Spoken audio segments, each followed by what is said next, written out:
주 예수 그리스도 안에서 사랑하는 성도 여러분, 우리는 설교 본문에서 5절이죠. 다윗이 5절에 보면 내가 잠을 누워서 잘 자고 일어났다 라는 말씀을 읽을 수 있습니다. 우리가 이 말씀을 보면서 느끼는 것은 참 다윗이 평온함을 느끼고 있구나, 안정감을 느끼고 있구나, 평강을 누리고 있구나, 이런 걸 우리가 느낄 수가 있겠죠. 이런 모습을 보면서 굉장히 부럽기도 해요. 부럽기도 합니다. 여기 누워 잔다라는 말은 무슨 뜻입니까? 하늘에 구름이 한 점도 없다, 이런 뜻입니다.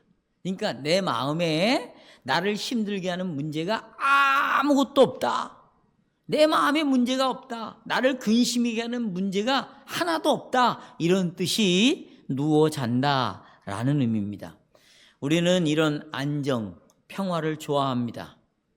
이렇게 죽을 때까지 살고 싶습니다. 그러나 우리는 죄로 인하여 파산된 이 세상에서 이렇게 살아가는 것이 불가능한 것처럼 보이죠. 그러니까 이런 삶은 바라는 소망에 불과한 거예요. 이랬으면 좋겠다. 바람에 불과한 것이 바람. 그러나 여러분, 하나님께서는 여러분과 저에게도 이런 다윗에게 줬던 동일한 평안, 평강, 안정감이 내 모든 삶 속에서, 또 잠든 밤중에서도 일어난다. 너희에게도 이런 일이 일어나야 된다 라는 것을 우리에게 알려주고 있습니다. 우리는 베개를 베는 순간 숙면을 취하는 것은 쉽지 않죠. 물론 어떤 사람은 머리만 대도 잔다. 이건 사람의 어떤 그 체질에 따라서 다를 수도 있고, 또 습관에 따라서 다 다를 수도 있습니다. 다를 수. 그러나 여러분과 제가 가지고 있는 것은 우리 주 예수 그리스도께서 지난주에 말씀을 드린 것처럼 우리의 죄값을 지불하셨습니다. 그리고 그리스도를 믿는 자에게 하나님은 의롭다고 불러주셨습니다. 의롭다고 여겨주신다, 이 말은 우리에게 항상 만족하신다. 항상 만족하신다. 우리를 인정하신다. 우리를 보고 즐거워하신다. 기뻐하신다. 그래서 우리는 이 복음으로 인하여 그리스도 예수를 믿음으로 말미암아 의롭게 되었으니 하나님과 더불어서 화평을 누리게 되었습니다. 또 우리가 이 예수 그리스도를 믿는 그 믿음에 항상 서 있기 때문에 하나님의 임재 안에 들어와서 우리가 항상 살 수 있게 됐습니다. 또 환난이 옵니다. 환난 중에서도 우리는 하나님의 영광을 바라보고 또 환난 중에서도 하나님을 즐거워합니다. 이렇게 그리스도께서 우리를 구속하심으로 말미암아 언약의 하나님께서 우리를 늘 돌봐주시는 신실한 아버지가 되어주셨습니다. 다윗은 여러분이 갖고 있는 복음과 우리가 갖고 있는 복음을 같은 복음이에요. 다윗의 복음이 우리의 복음이고 우리의 복음이 다윗의 복음인데, 이 복음의 근거에서 이 복음을 가지고 다윗의 영혼의 평온함을 다윗이 실제로 경험했습니다. 우리는 다윗과 다른 복음을 가지고 있지 않아요. 다윗과 동일한 복음을 가지고 있습니다. 내가 우리 청년들에게 만날 때마다 질문하는 것이에요. 형제님이 갖고 있는 믿음, 복음과 이 목사가 갖고 있는 믿음, 복음이 다릅니까? 아닙니다, 목사님. 똑같습니다. 이제 교회를 나와서 복음을 듣고 믿음이 이제 막 시작이 됐어요. 싹이 이제 막 올라왔어요. 이 사람이 갖고 있는 믿음과 이 목사가 갖고 있는 믿음이 다른 믿음입니까? 그 사람이 갖고 있는 복음의 싹에 불과하지만 그 사람이 믿고 있는 복음과 교회를 수십 년 동안 다닌 사람의 복음이 여러분 다른 복음입니까? 이것은 마귀가 주는 생각입니다. 복음은 똑같습니다. 구약의 다윗의 복음과 지금 이 시대 오늘 여기에 앉아서 예배당에 앉아서 믿고 있는 복음은 똑같은 복음이에요. 그래서 우리도 다윗처럼 평온함을 경험하고 즐길 수 있습니다. 다음과 같은 주제로 설교를 요약합니다. 곤란 중에서도 환난 중에서도 이 언약의 하나님에 대한 평온한 신뢰를 고백하고 있다. 끝까지 하나님을 신뢰함으로 이 평온함을 유지하고 있다는 것이에요. 세 가지를 말씀드립니다. 다윗이 어떻게 하나님을 신뢰함으로 이 평온함을 누릴 수 있었는가? 이 평온한 신뢰의 놀라움에 대해 살펴보겠습니다. 오늘 설교 본문은 다윗의 생애에 있어서 아주 특별한 밤과 낮을 경험했어요. 이런 밤과 낮은 쉽게 없었어요. 아주 특별한 밤과 낮을 경험합니다. 다윗은 밤에 잠자리에 들었습니다. 그리고 아침에 깨어나서 자기 마음속에 신앙 고백이 나오기 시작했어요. 일어나 보니까 자기 마음에 자기 생각 속에 하나님에 대하여 고백이 막 나왔어요. 그것을 오늘 지면에다가 기록한 것이 시편 3편입니다. 따라서 우린 다윗이 누워 잔 그 밤이 도대체 어떤 배경을 가지고 있는 밤인가를 알아야 되겠죠. 다윗이 말하고 있는 그 밤에 무슨 일이 일어났습니까? 무슨 일이 일어났길래 그런 밤에도 나는 숙면을 취했다고 말합니까? 다윗은 왜 여호와께서 그 밤중에 나를 붙들고 있다라는 표현을 하고 있습니까? 다윗이 잠든 그 밤에 대한 상황은 시편 3편 제목에 잘 나타나 있어요. 제목 여러분에게도 있죠? 네, 제목이 뭡니까? 다윗이 그 아들 압살롬을 피할 때 지은 시. 오늘 이게 설교의 전부예요. 다윗이 그 아들 압살롬을 피할 때 지은 시다. 이것이 이 시편의 배경입니다. 이 시편에 일어나는 상황의 모습이에요. 이 피할 때의 상황을 알고 싶으면 사무엘하 15, 16, 17장을 읽어보세요. 집에서 꼭 15, 16, 17절 읽어보세요. 이 사건은 다윗의 아들이 압살롬인데 이 압살롬이 아버지의 왕좌를 탐내었습니다. 내가 저 대통령의 자리에 올라가야 되겠다. 탐내는 자들이 한둘이 아니죠. 탐내었어요. 그래서 압살롬의 주변에 있는 사람들을 압살롬이 모았어요. 붙었어요. 그래서 이들과 함께 구테타를 일으켰어요. 그렇게 하여서 아버지 다윗의 왕궁에 있는 예루살렘으로 쳐들어갔습니다. 다윗이 압살롬이 반역해서 구테타를 일으키고 지금 아버지 다윗을 죽이려고 예루살렘으로 쳐들어오고 있다. 이 소식을 듣고 다윗과 다윗을 따르는 사람들이 회의를 했어요. 어떻게 하면 좋냐? 싸울 것이냐? 말 것이냐? 다윗은 그때 결정을 내렸어요. 도망가기로 결정을 내렸습니다. 그래서 다윗과 그 충성된 부하들이 정말 처절한 비참한 심정으로 눈물을 흘리면서 왕궁을 떠나 요단강 근처에 광야로 나아갔습니다. 다윗이 압살롬을 피하여 도망간 것은 시련의 고난의 환난의 시작에 불과했어요. 우리가 환난은 인내는 연단은 소망을 이루는 줄 알아 그랬잖아요. 다윗이 지금 겪고 있는 환난, 여러분이 겪고 있는 환난은 시작에 불과했다 그 말이죠. 시작에 불과했어요. 계속해서 더 비참한 소식, 기가 막힌 나쁜 소식들이 들려오기 시작했습니다. 여러분, 다윗이 신뢰했던 조언자가 있습니다. 마치 당회원과 똑같아요. 당회원. 그게 누구냐면 아히도벨이에요. 아히도벨은 누구냐면 다윗이 강간을 한 밧세바의 할아버지예요. 그 아히도벨이 다윗 곁에서 늘 조언을 했는데 다윗을 배신하고 다윗의 아들 압살롬 편에 섰다는 것입니다. 또 다윗에게 둘도 없는 절친이 있어요. 그게 요나단입니다. 요나단은 사울 왕의 아들이죠. 그런데 그 요나단과 다윗이 절친이어서 서로 약속을 합니다. 내가 왕이 되면 요나단아, 내가 니네들 식구들을 잘 지켜주겠다. 근데 요나단의 아들 중에 누가 있냐면 무비보셋이 있어요. 이 무비보셋을 늘 왕궁의 다윗의 식탁에서 밥을 먹도록 했어요. 늘 다윗의 곁에 두었는데 이 무비보셋이 다윗을 배반해가지고 예루살렘에서 도망갔을 때 어디로 들어오냐면 예루살렘 안으로 들어와가지고 자기가 왕이 되려고 아주 작정을 하고 있었어요. 또 시므이라는 사울의 친족이 있습니다. 사울과 가까운 사람이 있는데 이 사람이 다윗을 향하여 먼지를 던지고 돌을 던지면서 저주의 말을, 온갖 저주의 말을 쏟아부었습니다. 그것뿐만 있는 게 아니에요. 더 나쁜 사실은 압살롬이 다윗을 죽이려고 모든 이스라엘 백성들을 함께 모아서 요단강을 건너려고 하고 있다. 이런 첩보가 들어왔습니다. 여러분 머리로 그려보세요.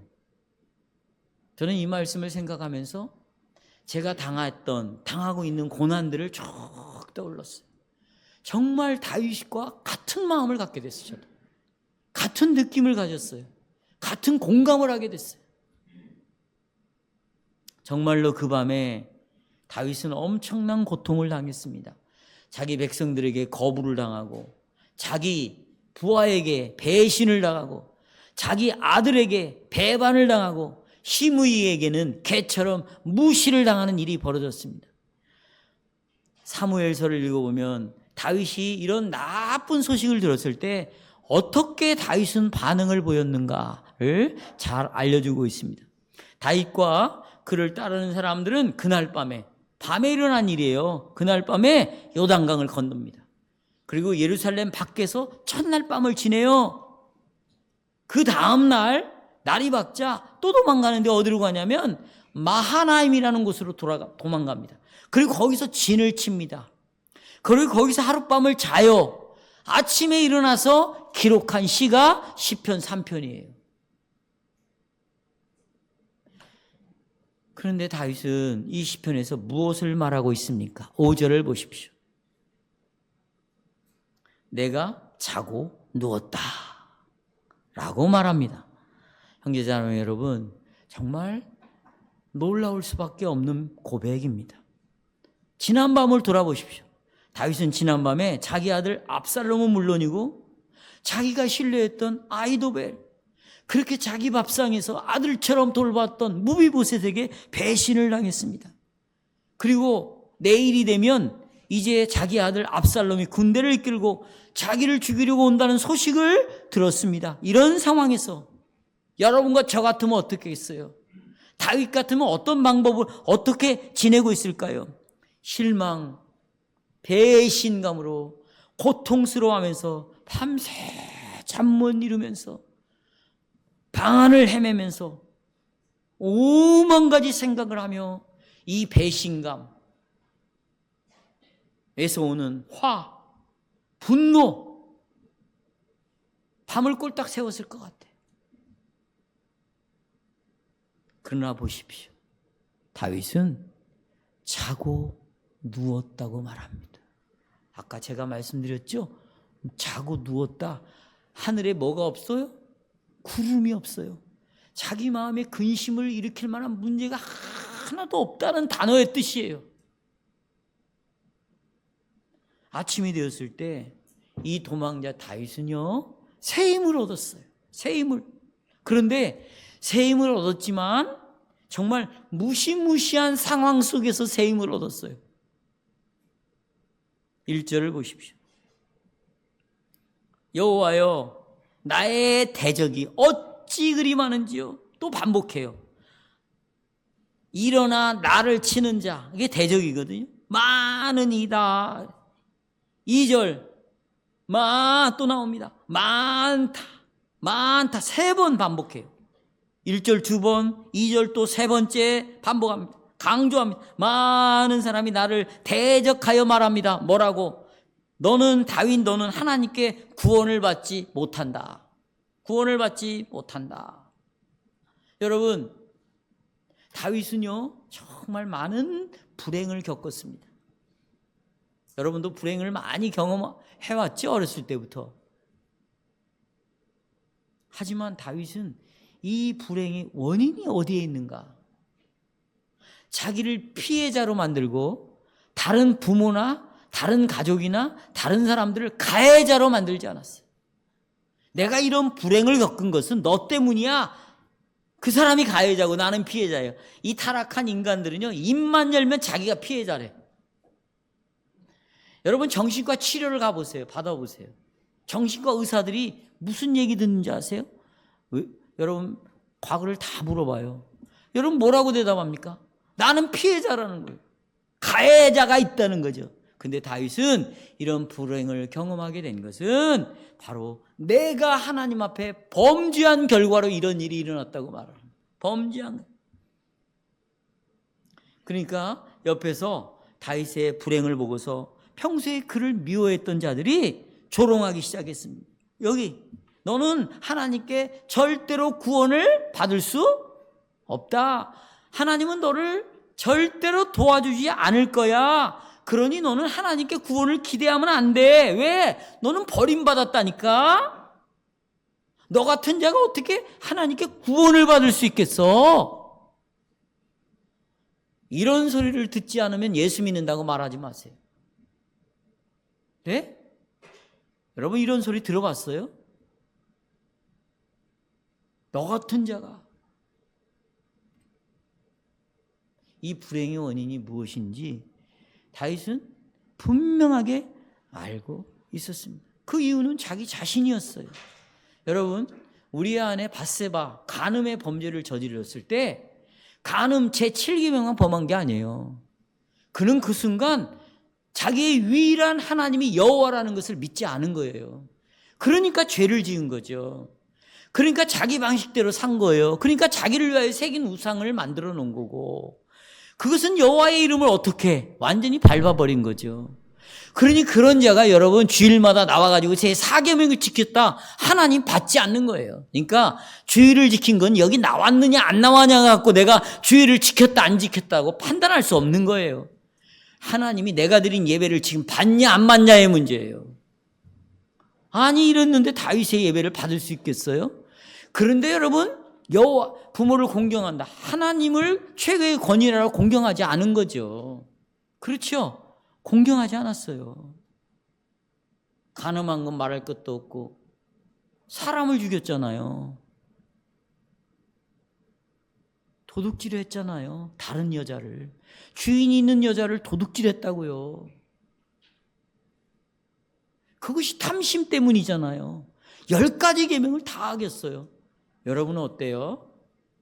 다 지키고 오셨죠? 그래서 나는 나쁜 놈이 아니라고 생각하고 여기 앉아 있죠? 나는 그런 죄인이 아니라고 생각하고 싶죠?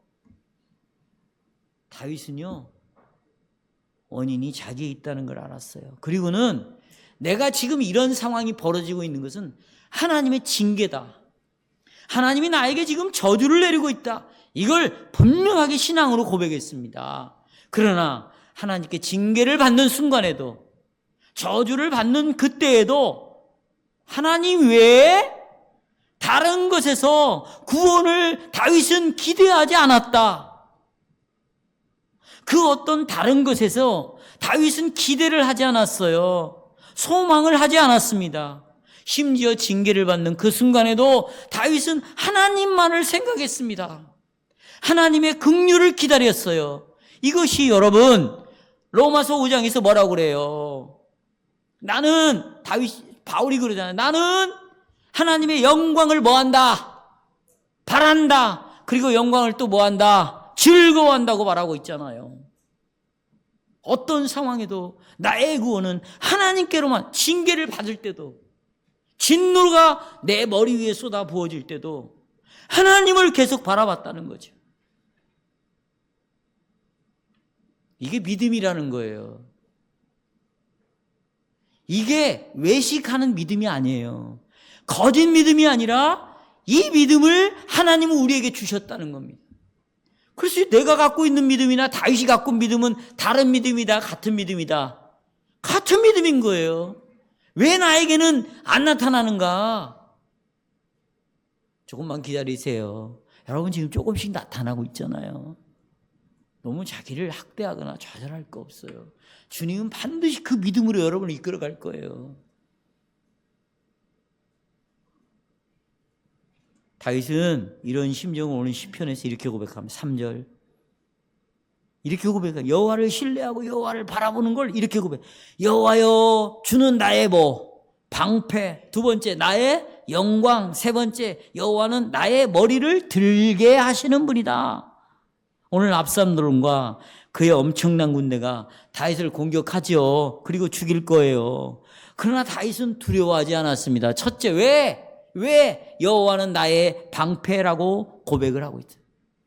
모든 군인들은요, 적들로부터 자기를 보호하기 위해서 뭘 가질까요? 군인들은 방패를 갖죠. 그 방패가 나무로도 만들고 아니면 가죽으로도 만들고 아니면 금속으로도 만들고. 다윗이 지금 가지고 있는 방패는, 적들로부터 자기를 보호할 수 있는 방패는 나무도 가죽도 금속 제품도 아니에요. 바울의 방패는 뭐예요? 여호와입니다. 이 고백이 언제 일어났냐? 다윗이 그날 아침에 잠에서 아이고 잘 잤다 깨어난 후에 이런 고백에 확신을 갖고 말하는 것입니다. 하나님께서 나의 방패가 될 것이다. 오늘 이 어려움에서 나를 지켜줄 것이다. 나에게 어떤 일들이 일어날 걸 다윗은 알고 있었어요. 하지만 전혀 염려하지 않았어요. 여러분, 학생으로서 여러분이 공부할 때 여러분을 지켜주시고 보호해주는 방패를 뭐라고 생각합니까? 내가 잠을 안 자고 몇 날 며칠을 공부한 것이 여러분의 방패입니까? 내가 직장에 가서 열심히 일하는 것이 나를 지켜줄 거라고 생각해요? 내가 아침 저녁으로 운동을 열심히 해가지고 근육을 키우고 내가 그러기 때문에 이 운동이 내 방패라고 생각합니까? 뭐예요? 다윗은 그런 걸 방패로 취급하지 않았어요.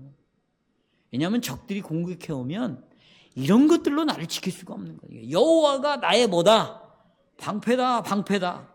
두 번째, 다윗이 예루살렘 성에서 도망쳐 나올 때 여러분 얼마나 자존심이 상했을까? 분명히 다윗의 왕의 영광은 완전히 땅에 떨어졌어요. 왕의 대통령의 영광이 완전히 땅에 떨어지는 거하고 똑같아. 머리로 그려보세요. 좀 와닿죠? 그러나 다윗은 말합니다. 보세요. 나의 영광은 왕이 아니다. 나의 영광은 아까 누구라고요? 여호와다. 그래서 이 환난의 시간, 고난의 시간에도 다윗은 계속해서 로마에서 말한 대로 나는 하나님의 영광을 바란다. 왜? 하나님이 임재 안에 있으니까. 하나님이 계신 곳에 내가 있으니까. 내가 있는 곳에 누구도 있고 하나님도 계시니까 누구만 바라봐? 그 영광을 내가 계속해서 바란다.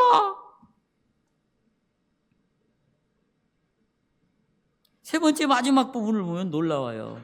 주는 나의 머리를 드시는 자다. 도망 나올 때 울면서 도망 나왔거든요. 머리를 풀어헤치고 막 머리가 기니까 막 도망 나왔어요. 맨발로 나왔습니다. 그런데 보세요. 여기 수치감이 없어요. 다윗은 그날 아침에 확신합니다. 세 번째, 주께서 내 머리를 들게 하신다. 나올 때는 여러분 머리를 숙이고 눈물을 흘리면서 막 나왔는데요. 딱 하룻밤 자고 일어나서 기도하는 게 뭐냐면 내 머리를 얼굴을 딱 들게 하신다는 거예요. 그러면서 4절로 넘어오겠습니다. 다윗은 자신이 여호와께 이런 하나님께 여호와께 부르짖었어요. 기도했어요. 이거는 기도가 응답되었어요. 그래서 기도가 응답됨으로 다윗의 마음에 평화를 가질 수 있었습니다. 비록 압살롬이 다윗을 파멸시키려고 할지라도 다윗은 자리에 누울 수 있었습니다. 잠들 수 있었습니다. 다윗은 평화롭게 잠을 잤어요. 이 모든 것은 어디에서 나오느냐? 믿음의 확신 속에서 나오는 거예요. 믿음이 없이는 이런 삶을 살 수가 없는 거예요. 따라서 믿음. 예, 어떤 믿음? 하나님의 손 안에서 나는 절대적으로 안전하다. 거기서 오는 믿음 속에서 평온할 수 있었습니다.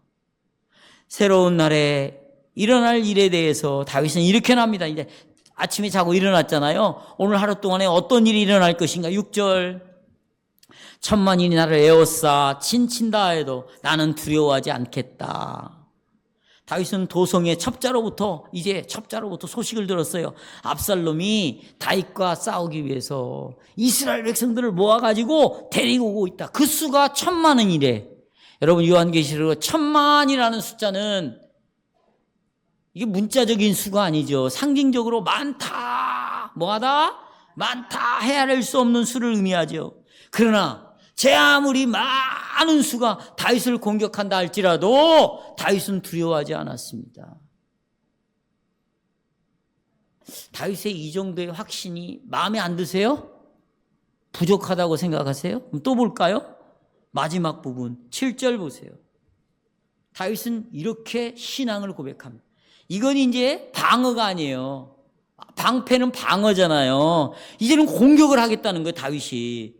여호와 일어나소서, 일어나소서, 나의 하나님이여 나를 구원하소서. 주께서 나의 모든 원수의 뺨을 치시며 악인의 일을 꺾으셨나이다. 여기 첫째로 일어나소서. 이것은 민수기 10장에서 모세가 하나님께 기도할 때 사용하는 단어였어요. 기도할 때 썼던 말이에요. 여호와여 일어나소서. 광야를 지나가는데 적들이 너무 많습니다. 그러니 하나님, 이 이스라엘 백성들을 하나님이 지켜주세요, 인도해주세요, 보호해주세요 라고 말할 때 여호와여 일어나소서. 그런데 여러분, 모세가 한 말을 다윗이 그대로 가지고 왔어요. 기도는요 잘난 체 하는 게 아니에요. 예수님이 가르쳐준 대로 기도하고 성경이 말하는 걸 반복해서 기도하는 거예요. 여호와여 일어나소서. 다윗은 어떤 상황인데 압살롬과 그의 군대들이 나를 죽이려고 올 때 여호와여 일어나소서. 모세의 기도에 응답하신 것처럼 저를 여기로부터 지켜주세요 부르짖고 있어요. 여러분, 저는 요즘 개인적으로 아침 기도할 때 그렇게 정말 너무 좋아요. 저녁에 잠들 때 이 기도가 성경 66권이 다 들어있어요. 근데 잠이 안 오는 거야. 왜? 이 기도를 들으면 막 하나님의 하이델베르크 요리문답이 막 포크와 나이프처럼 막 왔다 갔다 해. 그러면 일어나요. 내 책상으로 가요. 잠잘라다가 막 떠오르거든요. 여러분 어때요? 하루 세끼 밥 먹을 때 밥 먹기 전 기도, 밥 먹은 후에 기도 6번을 식사 기도를 할 수 있어요. 그런데 여기 보셔요. 여기에 나오는 기도들 중에 지금 모세가 했던 기도, 다윗이 한 기도를 그대로 우리 기도본에 나와 있어요. 여호와여 일어나소서. 그리고 원수로부터 나를 지켜주세요. 마귀로부터 잠든 밤중에라도 죄짓지 않도록 나를 지켜주세요. 여러분, 이 기도가 계속해서 나오고 있어요. 계속해서. 그러니까 우리의 신앙은 이론이 절대 아니에요. 열매로 드러날 수밖에 없어요. 아니, 열매를 그렇게 드러내면서 나는 뭐 예수를 믿느냐, 그럴 필요도 없어요. 내가 정말로 내 삶의 현장에서 하나님이여 일어나소서. 내가 공부를 할 때도 하나님 여호와여 일어나소서 나를 지켜주십시오. 왜요? 공부하면서 죄를 짓거든요. 직장에 다니면서 죄를 짓거든요. 목사가 목회를 하면서 죄를 짓거든요. 어떤 죄? 도둑질 하거든요. 그 부자처럼 다 자기 욕망을 위해서 하는 거거든. 자기 욕심을 위해서 돈을 버는 거거든. 자기가 원하는 목표를 이루기 위해서 공부도 하는 거거든. 이게 보면 여러분 보세요. 자, 저를 보세요. 여러분의 것이 단 한 가지라도 있습니까? 오늘 여러분 연보 낼 거죠? 그 돈 누구 겁니까? 우리는 내 것을 하나님께 기부한다고 생각하는 거예요. 나라가 그렇게 법으로 정했어요. 그래서 기부금 영수증을 떼어가는 거 아니에요. 어떻게 우리가 하나님께 기부한다고 생각합니까? 여러분, 여러분의 것이 단 하나라도 있습니까? 여기 나오는 것 여러분이 나온 거예요? 몸도 영혼도 내 것이 아니잖아요. 이 주의 날을, 이 날짜는 누구의 날입니까? 엿새 동안 일하고 7째 날 쉬었어요. 주님의 시간이에요. 근데 우리는 내 것을 갖고 하나님 앞에 드린다고 말하고 있어요. 그게 아니죠. 그게 아닙니다.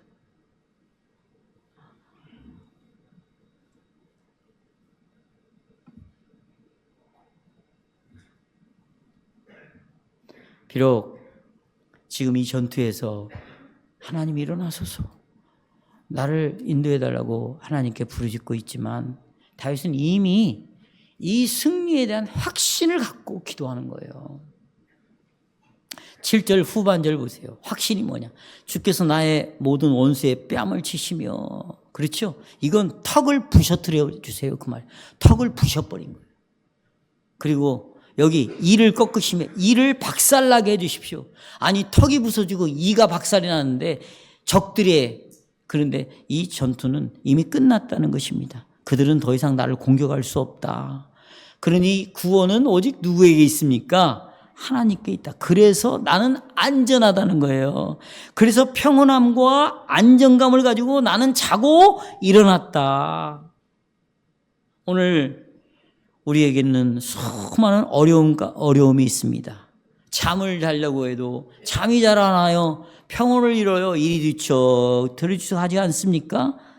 어떻게 그런 상황에서 사람이 평온할 수 있습니까? 근데 다윗은 그렇다는 거죠. 보면 나하고 비교해 보면 이건 너무나 비현실적이지 않는가? 어떻게 우리가 다윗처럼 이런 경험을 할 수 있는가? 이렇게 의심을 가질 수 있어요. 나는 이렇게 자고 싶어도 안 되는데.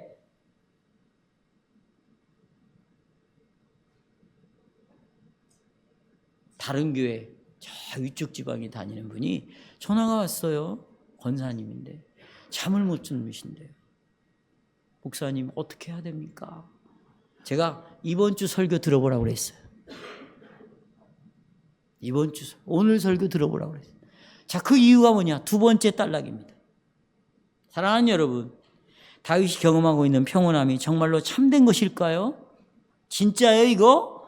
다윗이 자기 아들 압살롬에게 배신을 당해가지고 예루살렘을 도망했고, 또 압살롬이 온 이스라엘을 모아서 치러 온다고 하는데 다윗이 어떻게 1000만인이 지금 자기를 둘러싸고 있고 자기를 공격해 오는데 두려워하지 않고 자고 누워서 깨어날 수 있겠어요? 사랑하는 여러분, 이런 말씀들은 나하고는 상관이 없는 말씀처럼 비현실적인 말씀은 들립니다. 그러나 우리는 오늘 이 말씀을 글자 그대로 받아들여야 돼요. 확신과 평온함은 실제적이고 매우 현실적입니다. 왜요? 여호와께서 이스라엘에게 주신 언약의 약속을 보면 이 말이 그대로 나와요. 언약의 약속이 나옵니다. 레위기 26장 6절에 보면 들어보세요. 내가 너희들에게 평화를 줄 것이며 너희가 따라서요.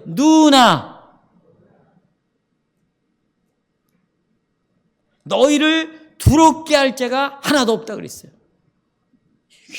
놀라운 말씀이죠.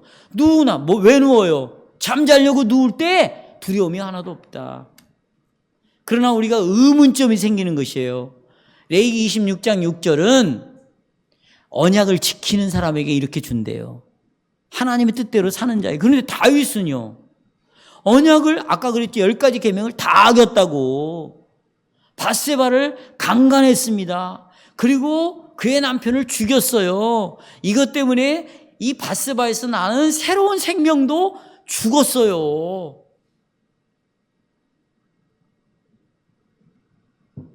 그리고 나단 선지자가 네가 지은 하나님의 범죄 때문에 계속해서 너에게 재앙이 일어날 것이다. 그리고 너의 첩들, 너의 아내들은 백주 대낮에 이스라엘 백성들이 강간을 할 것이다. 실제로 다윗의 아내들과 첩들이 강간을 다 당해버렸어요. 이게 하나님의 언약을 깨트린 자의 벌을 내리시는 거거든요. 실제로 그런 일이 일어났습니다. 그러니까 나단 선지자가 예언했던 게 그대로 이루어졌어요. 이 빅을 가져온 것이 뭡니까? 다윗 자신 때문이었죠. 여러분, 그럼에도 불구하고 어떻게 3편에서 다윗의 평온함을 볼 때 우리는 당황스러워할 수밖에 없다. 오늘 우리의 삶 속에도 많은 어려움들이 있습니다. 우리가 어려움이 오면 곧바로 내가 뭘 잘못했나 생각하게 되죠. 그럼 생각이 떠올라요. 그럼 우리의 양심이 너 그래 그렇게 하나님의 말씀을 불순종하고 살았으니까 이런 일이 벌어나지. 그러면 금세 우리는 평안을 잃어버리죠. 근심과 걱정이 쌓입니다.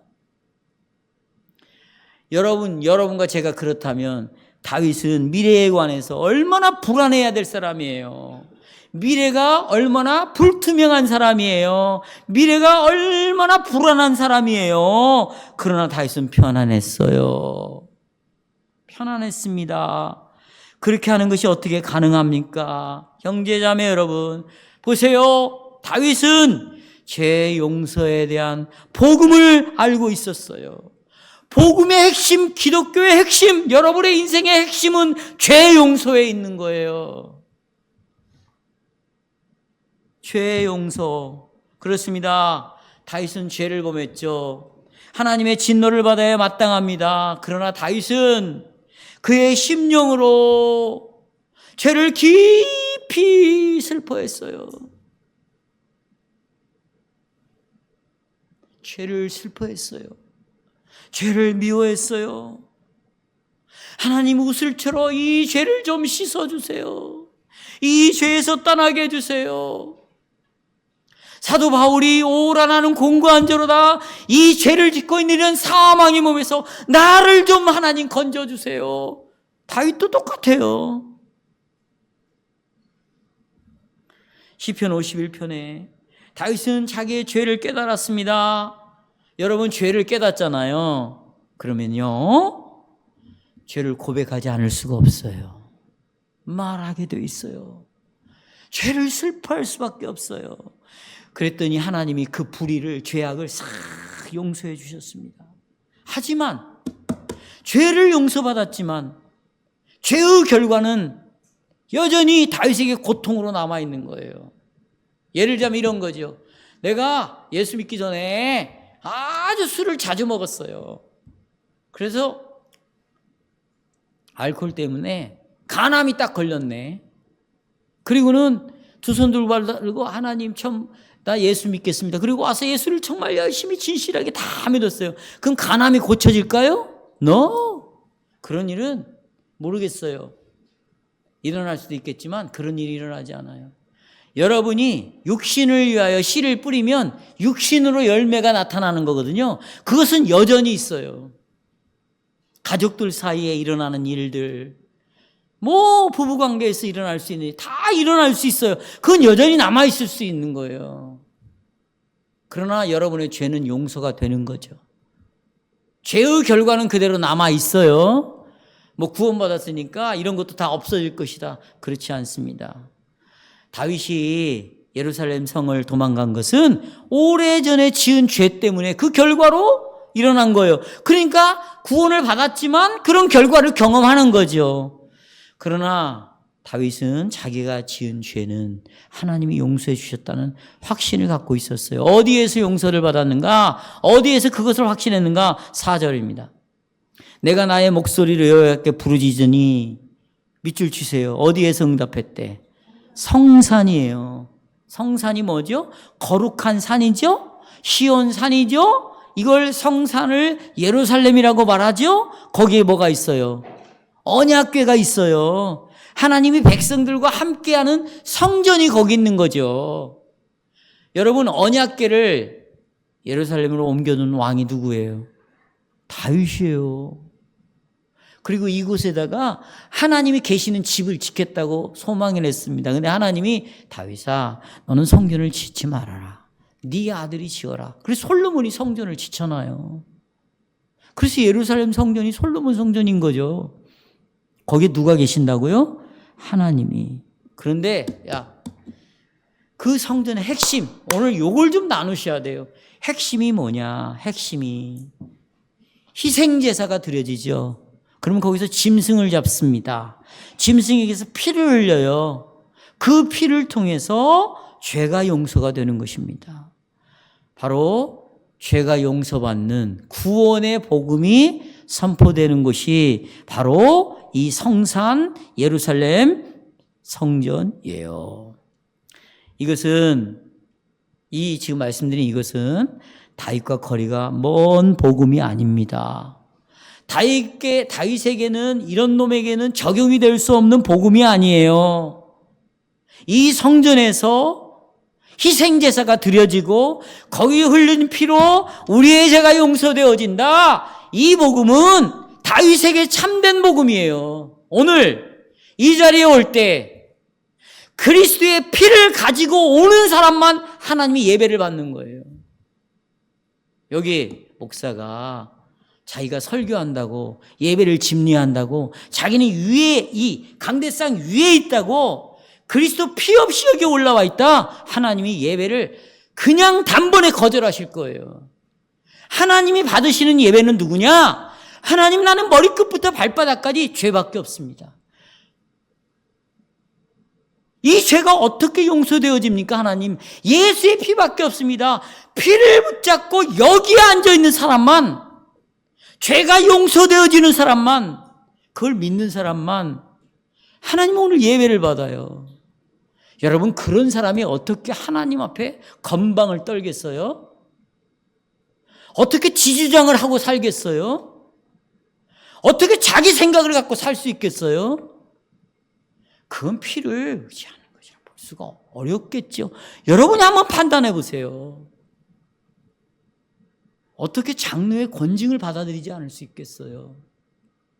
이 피를 지금 전하고 있는데 어떻게 이것을 듣고 허참에 가족오락관에서 패스하는 것처럼 이 피를 그냥 지나쳐 보내겠어요? 그럴 수 없겠죠. 나는 이런 사람이 여기 없다고 생각하지만 모르겠습니다. 있을 수도 있죠. 다윗은 이것을 성전으로부터 딱 응답을 받았어요. 거기에 피. 따라서 오늘 설교 본문은 5절 끝에서 이것을 증명해 주는 게 5절 끝에 나오는데, 내가 누워 자고 깨었다. 그런데 그 이유는 누가 나를 붙들어요? 붙드신다. 여기 밑줄 쳐보세요. 이 붙드심이라는 것은 죄 용서의 의미를 나타내는 단어예요. 뭐 이렇게 손으로 붙든다. 물론 그것이 죄 용서 때문에 붙들겠죠. 이 단어는 여러분 제사를 드릴 때 사용되는 단어거든요. 저를 한번 보십시오. 다들 열심히 적고 있어서 제사를 드릴 때, 자, 여러분 죄인이 죄가 있잖아요. 그러면 여기 보세요. 여기 보세요. 죄인이 짐승을 갖고 가는 겁니다. 죄인이. 그리고 죄인이 지은 이 죄 때문에 이 짐승의 머리 위에 보세요. 안수를 하여 죄인이 자기가 갖고 온 짐승에 안수를 해요. 그러면 이 죄인의 죄가 짐승에게로 옮겨지는 거예요. 그리고 내 대신에 죄값을, 내가 지은 죄값을 내가 죽어야 돼.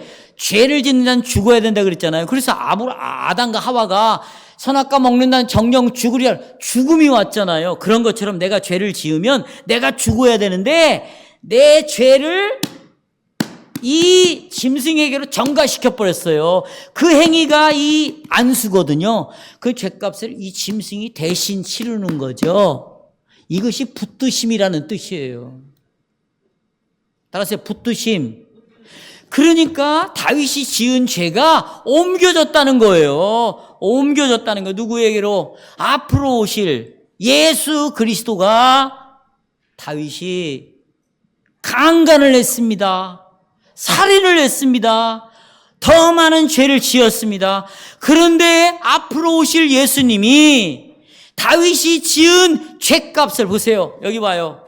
다윗이 지은 이 죄값을 예수님에게로 옮겨져서 예수님이 다윗 대신에 죄값을 치르심으로 죄가 용서되었다. 이것을 하나님이 붙드셨다고 말하는 거예요. 그것 때문에 내가 자고 눕고 뭐 했다? 잘 자고 일어났다. 바로 죄 용서의 근거에서 잠을 잘 수 있었던 것입니다.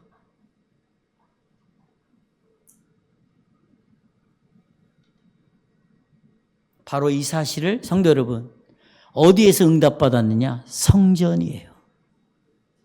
성산. 오늘 제가 5살 먹은 아이에게, 7살 먹은 아이들에게, 또 우리 서준이에게 이런 설교를 했어요. 하나님이 이삭만 지켜주신 게 아니다. 이스마엘도 보호해 주셨다. 이유는 그가 하나님과 언약을 맺은 표를 갖고 있다. 세례. 그런데 하나님이 라헬아, 너를 지켜주시는 이제 어떻게 지켜준지 아냐? 첫째, 교회를 통해서 너가 하나님께 보호를 받는다. 이 교회를 떠나면, 이 교회를 무시하면 하나님은 너를 지켜주시지 않아. 어떻게 지켜주니? 교회 주일날 정해서 교회로 하나님이 나오겠다. 그리고 이 복음을 듣게 한다.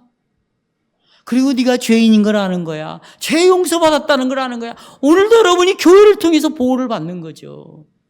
다윗은 구약시대 때 성전에서 제물이 희생되어지는 제사가 나에게 앞으로 오실 예수 그리스도를 통하여 어떻게 나에게 적용이 되고 내 죄가 용서되는 걸 알았어요. 죄의 결과로 내가 이렇게 비참한 지경에 놓여 있지만 예수 그리스도를 통하여 내 죄가, 내 이 기가 막힐 죄가, 내 원수들은 하나님이 너를 버렸다. 너 같은 놈이 어떻게 왕이 될 수 있냐? 너 같은 놈이 어떻게 하나님으로부터 도움을 받겠냐? 강간을 했지 않냐? 사람을 죽였지 않냐? 너 때문에 태어난 애가 죽었지 않냐? 너 하나님께 버림받은 놈이야. 이렇게 말하지만 다윗은 끄떡이 없었어요. 하나님의 약속의 말씀을 따라 자기 죄가 용서되어졌다는 확신을 갖게 되는 거죠. 여러분, 그것이 누구 때문이라고요? 예수 그리스도 때문이에요. 자, 보십시오. 예수님이 마지막 십자가에 지시기 직전에 이스라엘 백성 전체가 손에 돌을 들었어요. 저 예수를 십자가에 못 박으라고. 그리고 저 강도, 저는 바라바를 살려두라고 했어요. 근데 재판장이 예수를 십자가에 달고 강도를 백성들의 여론에 따라서, 이 무리의 궁중에 따라서, 여러분, 그래서 개혁교회는요 절대 다수결에 움직이지 않는 거예요. 개혁교회는 그래서 공동회의를 최종적 의결권에 여기지 않아요. 단 한 사람이라도 하나님의 뜻을 따를 수 있으면 우리가 그 말씀이 합당하면 그걸 따르는 거죠. 그런데 다수결에 의해서 예수를 죽여요. 그리고 여호와 하나님께서는요 자기 아들 예수님의 방패가 되어주지 않았어요. 겟세마네에서도 갈보리에서도 하나님께서는 예수님의 머리를 들어주시지 않았습니다. 예수님께서 도와달라고 그렇게 부르짖었어요. 그 기도를 응답하지 않으셨어요. 겟세마네 돌아가시기 전에 겟세마네 동산에 그 밤중에 예수님께서 누워 다윗처럼 잠을 잘 수가 없었습니다. 왜? 다가오는 십자가의 무서움으로 공포에 떨어야 했어요. 얼마나 무서웠으면 땀방울이 뭐처럼 변했을까? 피가 되듯이 변했어요. 이 잔을 내게서 옮겨달라고 했어요. 이 죽음을 피하게 해달라고 했어요. 그러나 이 죽음이 아버지의 뜻이기 때문에 그 뜻을 따랐던 거죠. 자, 십자가 위에서 이제 하나님의 진노가, 여러분의 받아야 될 진노가 예수님 위에 부어졌습니다. 예수님 평안히 누워 잠들 기회를 얻을 수 없었습니다. 십자가에 3시간 동안 달려있는 동안에 하나님의 진노는 계속 쏟아졌습니다. 갈보리에서 예수님을 구원해 주는 손길은 아무것도 없었어요. 근데 다윗은 시편 3편에서 그의 심령이 평안했다는 거예요. 잘 자고 깨어 일어났다는 것이죠. 다윗이 그렇게 할 수 있었던 것은 바로 그리스도께서 갈보리에서 평안함을 가질 수 없었기 때문이에요. 예수님이 평안함을 포기했기 때문에 다윗은 평안함을 얻을 수가 있었어요. 여러분의 죄와 다윗의 죄와 우리의 죄들이 그리스도의 위에 쌓였기 때문에 그 결과로 예수님은 부르짖었죠. 여러분의 죄값을 짊어지고 나의 하나님이여 나의 하나님이 어찌하여 나를 버리시나이까. 이렇게 부르짖음으로 여러분과 저는, 예수님은 버림을 당했지만 다윗과 여러분과 저는 영원토록 버림받지 않게 될 수 있었어요. 예수님께서 다 이루었다고 말씀하셨죠. 그리고 자기의 영혼을 아버지의 손에 부탁했습니다. 그리고 여러분 다 보세요. 다 이루었어요. 죽었어요. 장사 지냈어요. 비로소 그분이 잠을 드신 거예요. 그리고 나서 정해진 시간에 깨어났습니다. 부활하셨어요. 왜냐하면 누가 붙드셨기 때문에. 아까 붙드심이 제사 때, 죄 용서받을 때 사용되는 단어라고 했어요, 안 했어요? 바로 예수님이 보세요. 죄값을 치러버렸어요. 그러니 누가 붙드셔, 이제? 하나님이 붙드시는 거죠. 예수님은 죽음으로부터 깨어나셨습니다. 그리고 무덤에서, 부활해서 무덤에서 나올 때 아무것도 두려워하지 않으셨습니다. 산헤드린 군인들, 이스라엘 백성들, 마귀와 그 무리들이 아무리 공격을 하기 위하여 예수님을 향하여 온다 할지라도 예수님은 승리했어요.